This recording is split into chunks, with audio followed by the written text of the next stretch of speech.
The biggest tech transfer event happens at a university once a year, each May, and it has nothing to do with patents. And we call that process graduation. So, that is the big tech transfer process, and smart industry understands that. Welcome to the Transfer Files, inside the world of federal innovation. This is your insider's look at how federal laboratories bring groundbreaking technologies to market. I'm your host, Andrea Nelson. In every episode, we'll bring you insights and expertise from throughout the world of tech transfer. Today, we're joined by Brian Darmody, Chief Strategy Officer of the Association of University Research Parks, or AURP, to explore how research parks serve as powerful engines of innovation. Brian shares how these parks bring together universities, federal labs, startups, and industry to drive economic growth, support entrepreneurship, and create dynamic innovation ecosystems across the country. Whether you're part of a tech transfer office, an economic development organization, or simply curious about how place-based innovation happens, this conversation is full of insight. So let's dive in. You have an extensive background in research parks, university relations, and economic development. So what led you to this field, and how did you get involved with the Association of University Research Parks?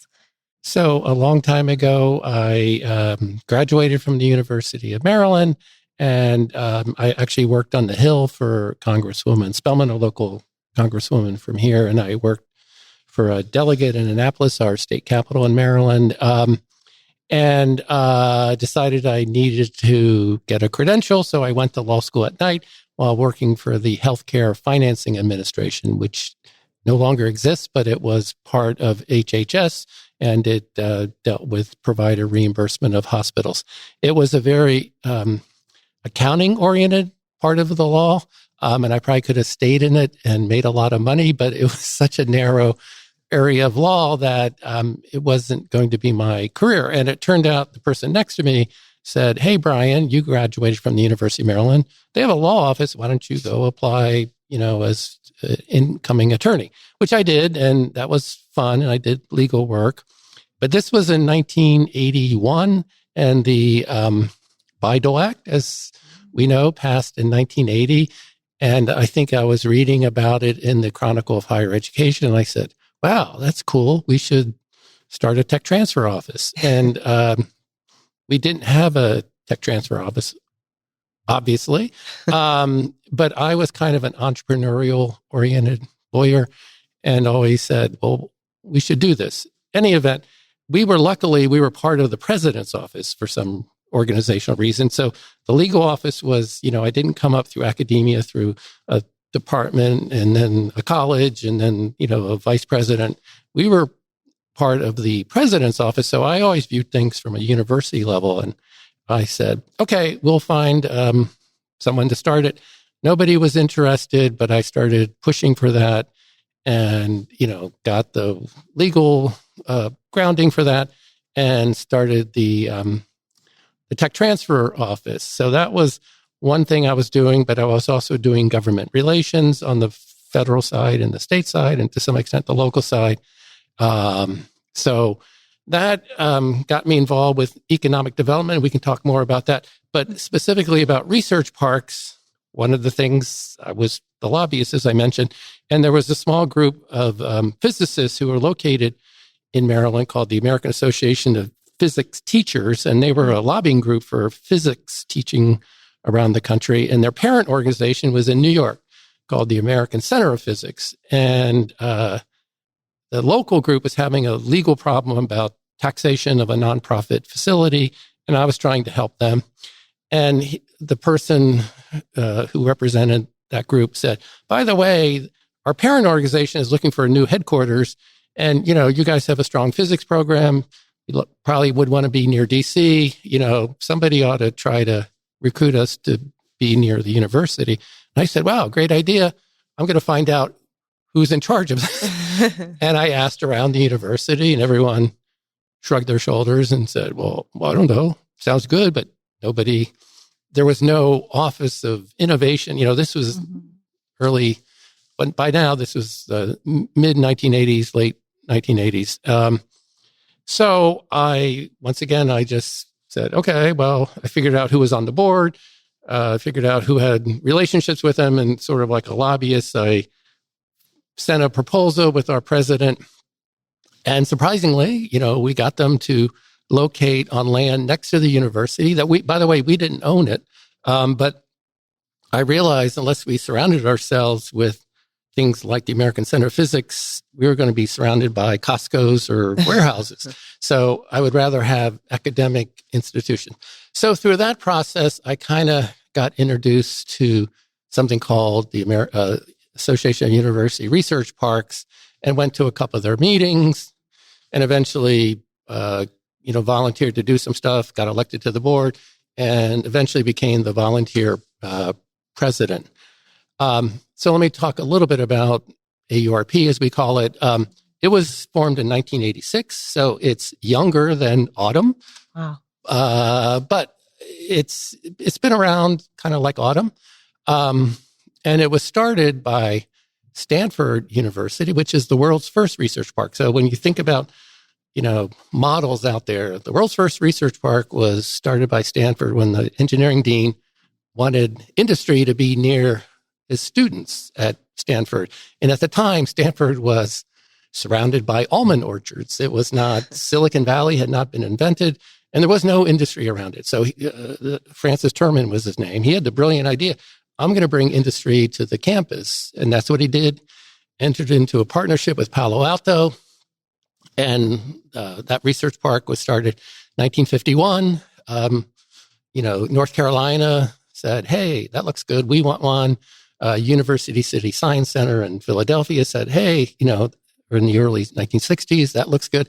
Anyway, so a number of universities in the 60s and 70s and early 80s created research parks. And then that association was formed by Stanford, Arizona State University, Research Triangle Park, RPI in New York, a couple of others. And they formed an association under the Arizona Sun at ASU. And that's how that association got started. And initially, it was very academic, I should say. They did not want any industry on the board. And it was sort of like, I think sort of the culture of universities it was sort of looked down to have industry sponsorship. I used to work at a university, so I sort of understand the hierarchy. You want NIH funding, but it was like, oh, if I can't get NIH funding, I guess you're not good enough. You'll get some funding from industry. I mean, there's that hierarchy, and that used to exist long ago. And I think that culture has changed a lot. Mm-hmm. In any event, so universities across the country started building research parks, as they were called back then. More and more, they're called innovation districts.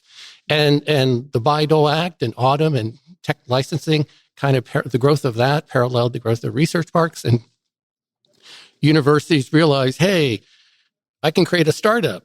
Where's the startup going to go? I mean, unless they have a place where that startup can grow, the startup may die or it may go to another state. And so strategically, you had universities understanding that, number one, the startup process at Bayh-Dole and tech transfer, you needed to create places where those, they're not strong enough or big enough to go, lease an entire building. So you had incubation space, you had startup space.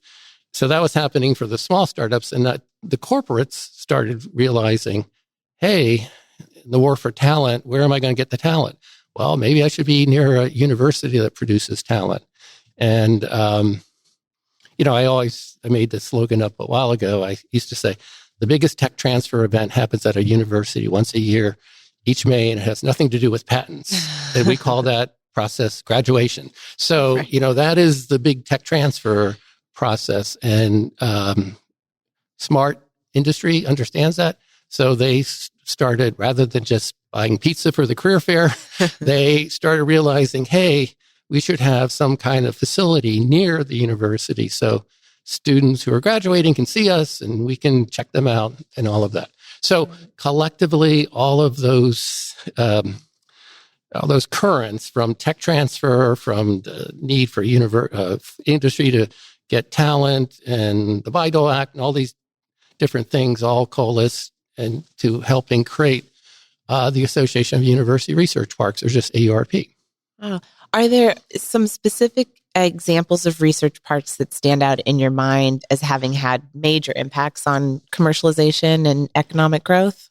Yeah, I mean, Stanford, I mentioned clearly they are a leader in that. I also tip my hat to Research Triangle Park, because they had a bunch of tobacco land that tobacco wasn't an industry of the future, and the leaders there understood that.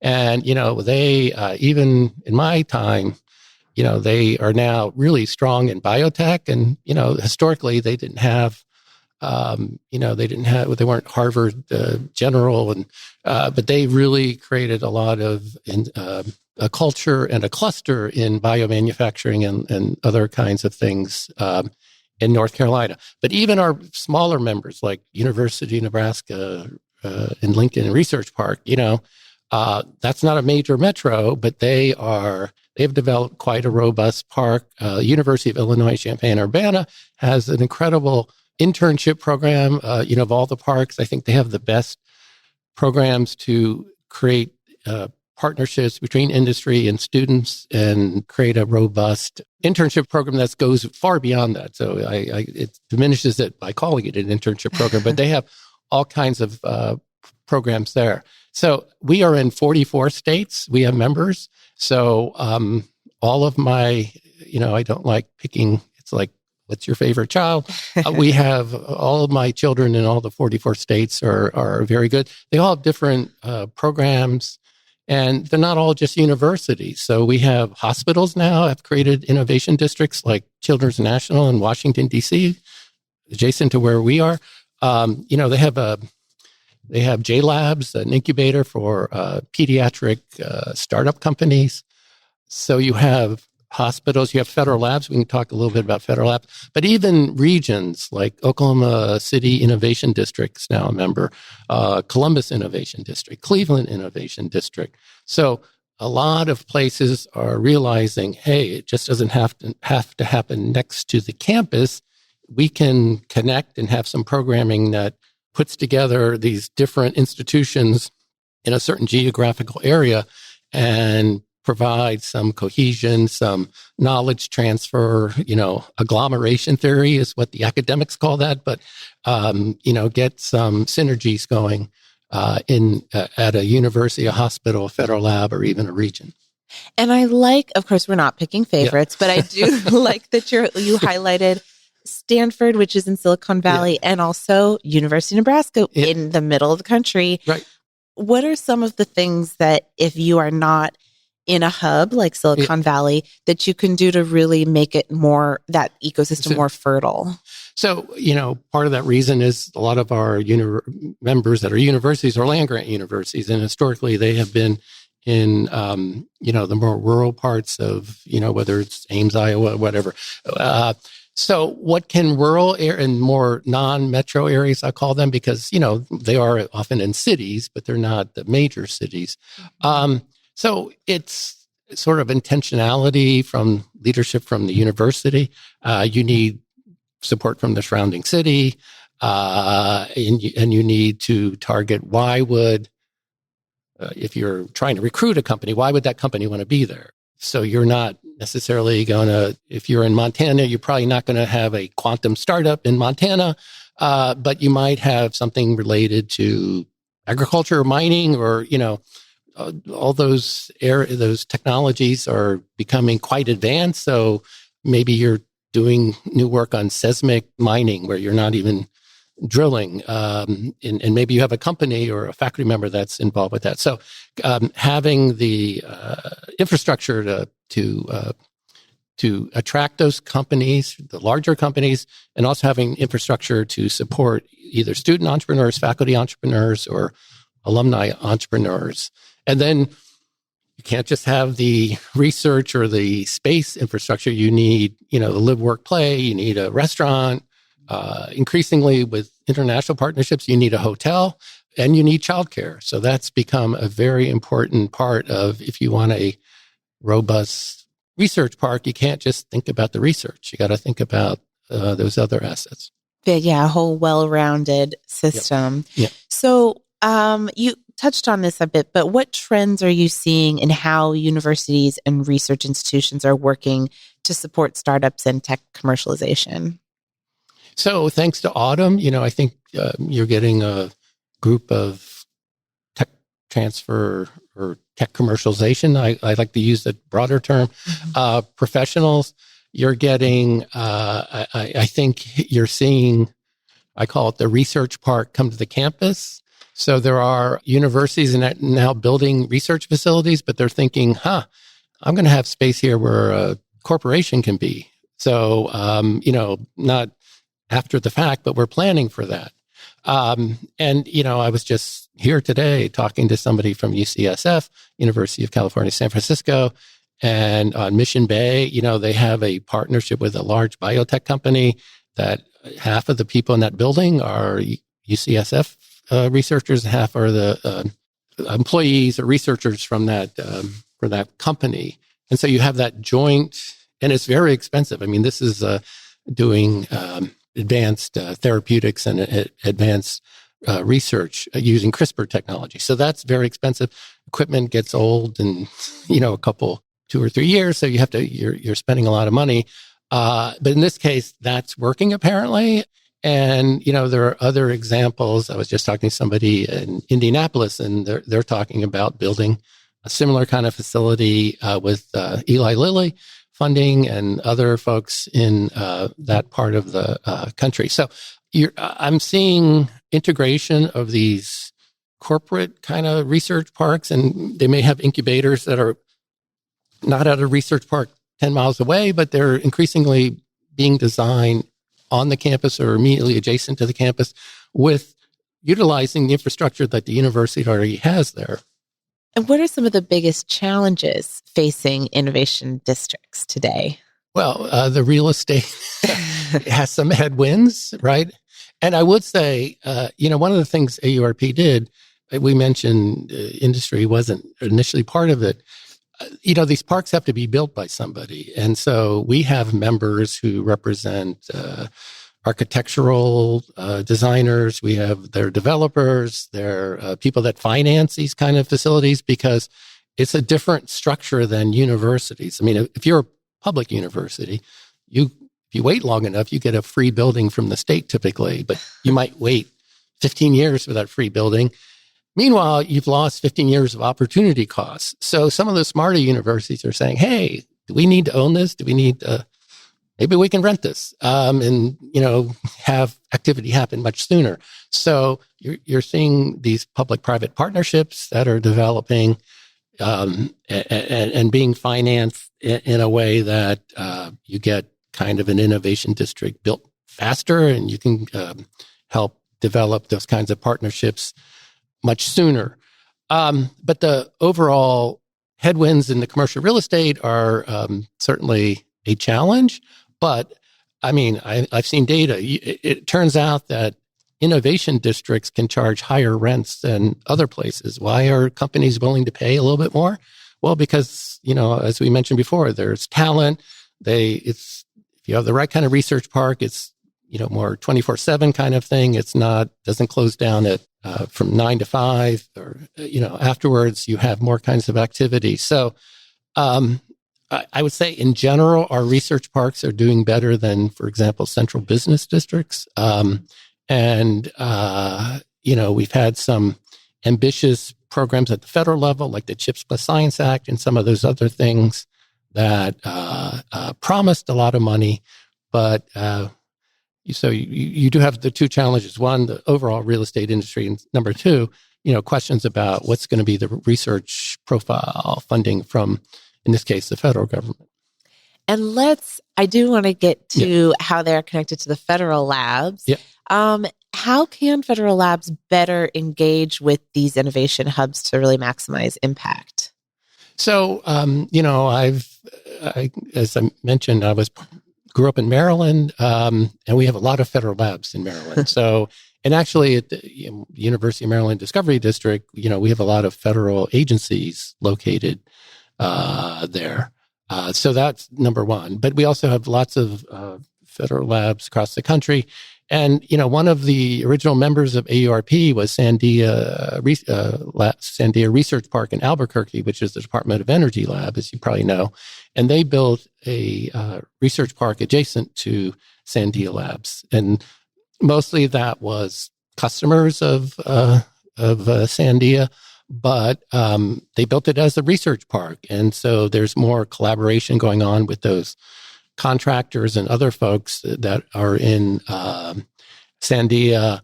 Ames Research Park in California, it has quite an elaborate research park. And actually, University of California, Berkeley started an aerospace program or department. Surprisingly, they didn't have one. But they located it at the Ames Research Park. It's, I don't know how many miles, but it's not immediately adjacent to the campus.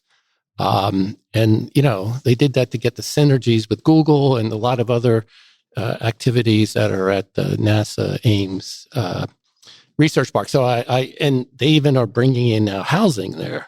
I mean, I think it's graduate housing as well as faculty housing.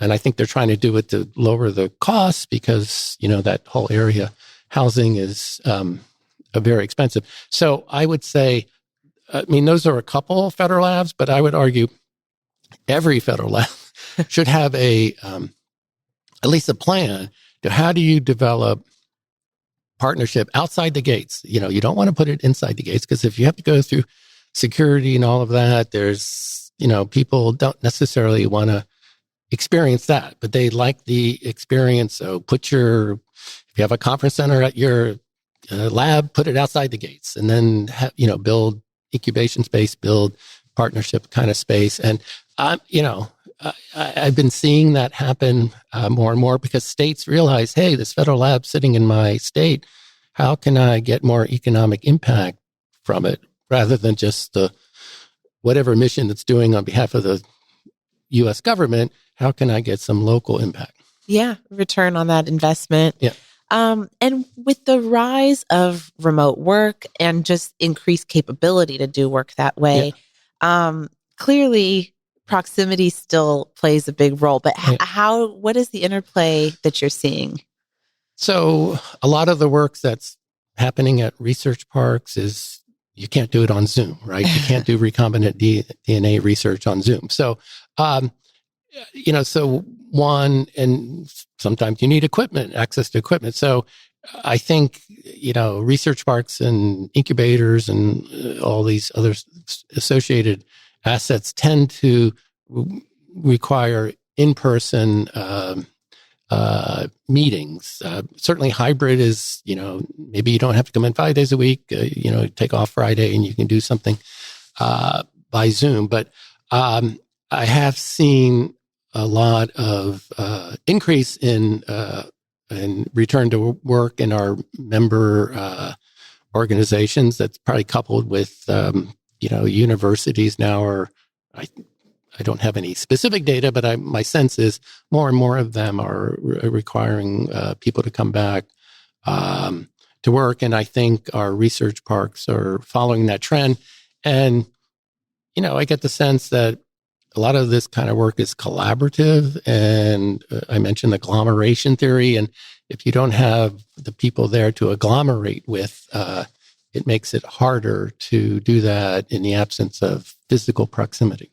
Absolutely. And looking forward, what excites you most about the future of these innovation districts and their role in commercialization? I think they're only going to grow. I think a lot of our universities were built when this wasn't a thought. And as I mentioned, if you're building a new engineering building or a new chemistry building or whatever, you're thinking, hey, maybe I should have some space here. And maybe we should have a cafeteria or a restaurant at the same time. So I think you're going to see that evolve into, there's going to be a blurring of where the research park is. If you've been to the Arizona State University campus, they have, 6 different research parks. And And it's oftentimes hard to tell. Are you in Tempe? Are you on the campus? Are you in the building that's, quote, part of the research park? And, that's fine. And that's, there's going to be a blurring of those kinds of borders. And from my perspective, that's going to be good for the local economy. It's going to be good for national competitiveness. It's going to be good for the university. Finally, what advice would you give to engage with these research parks and innovation districts? Think outside the box. There are many universities who say they're entrepreneurial, but having worked in administration, oftentimes universities tend to be risk adverse. And I understand that. But to the extent you can think of new ways to finance these kind of partnerships, new partnerships among your fellow universities, people can compete on the sports field, but clearly, if you're industry, you want to see some collaboration between the universities and the NSF engines and EDA tech hubs. They had this intentionality of trying to get the different universities and institutions to work together. And I think if you can get that in your region, that's going to help not only your own university, but your region to grow. Beautiful. Brian Darmody, thank you so much for your time and sharing your insights with us. Thank you. And thank you, our listeners, for tuning into this conversation and spreading the word about this podcast. Subscribe and listen to more episodes on YouTube, Apple, Spotify, or your favorite podcast platform. If you want to hear more conversations like this, go back and listen to our episode with Catherine Koo, who led Stanford's Office of Technology Licensing for decades, during which time the university licensed hundreds of technologies that generated nearly $2 billion in revenue. You can also find out more about the Sandia Science and Technology Park in our conversation with David Kiston, Senior Manager of Technology and Economic Development at Sandia National Laboratories. Check the show notes or the episode page at federallabs.org for links to resources and information that came up in our conversation. Thanks to our producer and digital marketing manager, Carly Donnell, graphics manager, Danny Batchelor, web content and systems manager, Jess Klein, and the FLC staff and community for your support. We'll see you back in 2 weeks for Transfer Files Tuesday. Thanks for tuning in to the Transfer Files, your insider's look at federal tech transfer. Don't forget to like, subscribe, and stay connected for more episodes exploring how hundreds of government laboratories and countless industry partners are driving innovations that shape our lives.